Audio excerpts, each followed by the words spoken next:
Hello everyone, this is Tom Fox. I'm the Compliance Evangelist, and I'd like to welcome you to the month of May, one-month series on operationalizing your compliance program. In this month, I will focus on the use of your human resources function to help you operationalize your compliance program. This month, my sponsor is Advanced Compliance Solutions. Advanced Compliance Solutions is your one-stop shop for all compliance-related services. Advanced Compliance Solutions has a new, exciting service offering called the Compliance Alliance, which is a three-step program that will provide you and your team a background into compliance and the FCPA so you can consider how your product or service fits the needs of the compliance officer, the compliance practitioner, and the compliance professional. It includes a boot camp, a podcast series, sponsorship, and an in-person training. Each section builds on the other and provides your customer service and sales teams with the knowledge they need to have intelligent conversations with compliance officers and decision makers. When the program is complete, your teams will be armed with the knowledge they need to sell and service every new compliance client. Interested people should contact myself, Tom Fox.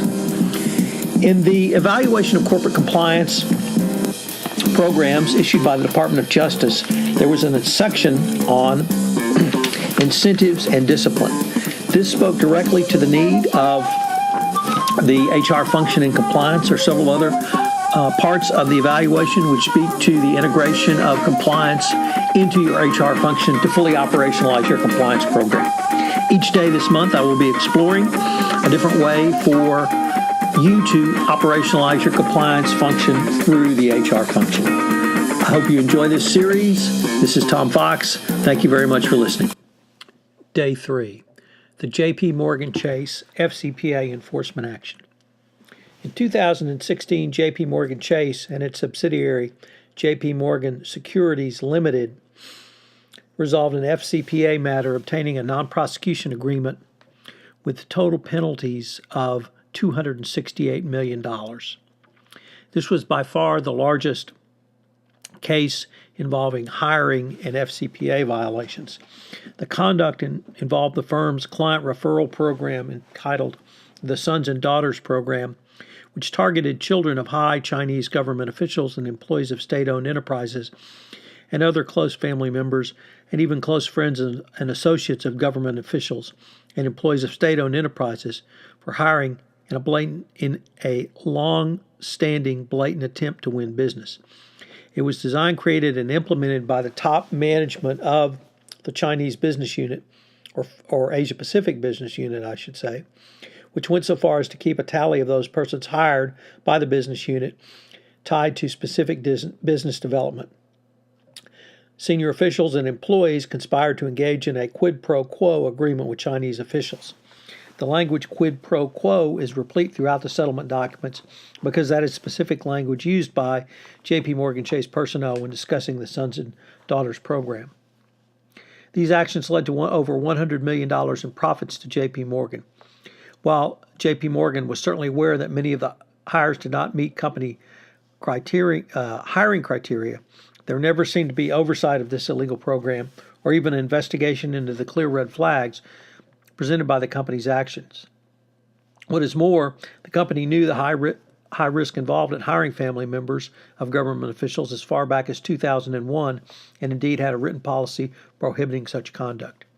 However, in 2006, this program morphed into a targeted program directly attributable to linking business opportunities to the hiring and lasted until 2013. In 7 years, over 100 family members went through the programs with parents in more than 10 different Chinese government agencies. The program extended to new hires, summer internships, and lateral hires.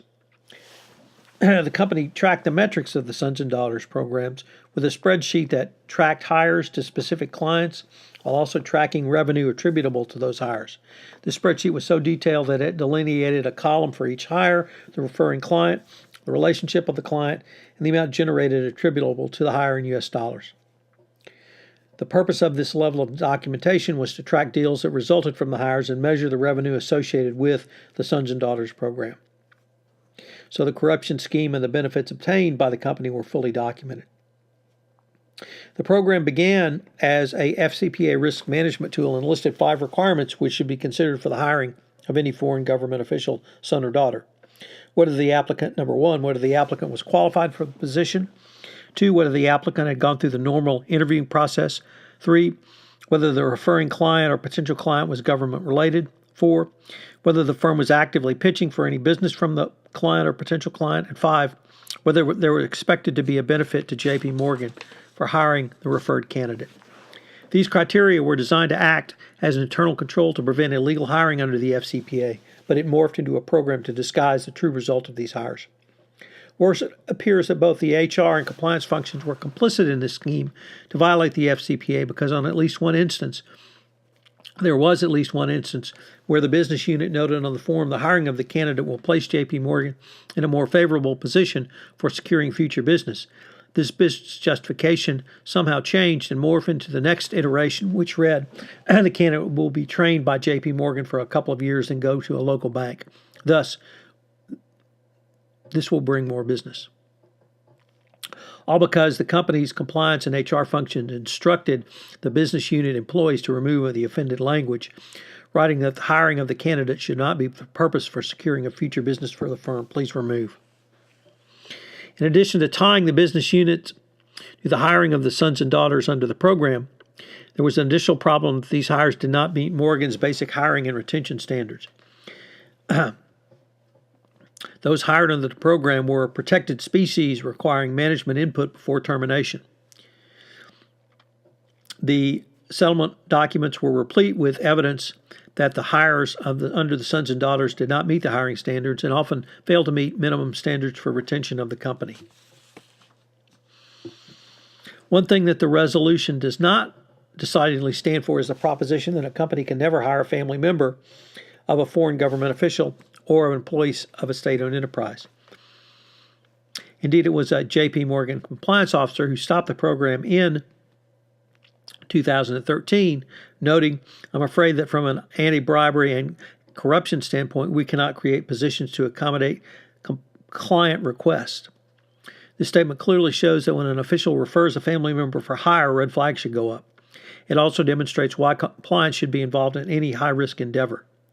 It also shows the reason that you operationalize compliance into the specific corporate discipline, here, HR. If there is no position which the candidate can fill based upon their own qualifications at the company, that should be the end of your discussion.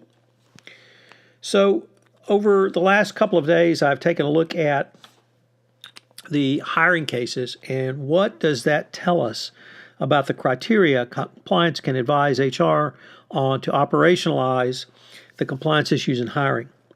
There are 3 questions I suggest be used to analyze regarding the hiring of family members of foreign officials or employees of state-owned enterprise. These questions can be installed as internal controls. Number 1, does the candidate meet your hiring criteria? Number 2, did the foreign official whose family member you are considering for hire demand or even suggest that the company hire the candidate? And number 3, has the foreign official made or will make a decision that will benefit your company? If the answer to the first question is no and the second 2 are yes, you may well be in a high-risk area for violating the FCPA. You should investigate the matter quite thoroughly and carefully. Finally, whatever you do, document your investigation, both in the findings and conclusions. These 3 questions can be set up as internal controls. This is yet another example of how a company can operationalize compliance and burn it into the fabric and very DNA of an organization. Further, it provides another level of oversight or a second set of eyes on the hiring process around hires that are high risk under the FCPA or any other anti-bribery, anti-corruption regime such as the UK Bribery Act. So what are day 3's 3 key takeaways? Well, obviously, number 1, never institutionalize your illegal conduct. Morgan paid the highest fine around hiring violations of the FCPA at $268 million. That's certainly no small amount, even for a bank the size of JPMorgan Chase. 2, develop a set of human resources or HR internal controls around hiring and compliance. If you use internal controls, it will not only make your company more efficient and more profitable at the end of the day, but it'll be a tripwire in case something like this might slip through the cracks. And finally, always put a second set of eyes on any exception granted. It's when exceptions are granted around internal controls that companies get into trouble, and this is certainly no different. This is Tom Fox. I hope you have enjoyed day 3, and I hope you'll join me tomorrow for day 4 of 1 month to a better compliance program through HR. Thank you. This is Tom Fox again. I'd like to thank you for listening to this episode of 1 month to operationalizing your compliance program through the use of your HR function. If you've enjoyed this podcast, I hope you will rate it on iTunes, as it would help our ratings, and also get the word out about this seminal 1 month series that I'm doing in 2017. Also, if you have any questions, please feel free to email me at tfox, that's tfox, at tfoxlaw.com. Finally, I hope you will join me again. This is Tom Fox. Thank you again for listening to this episode.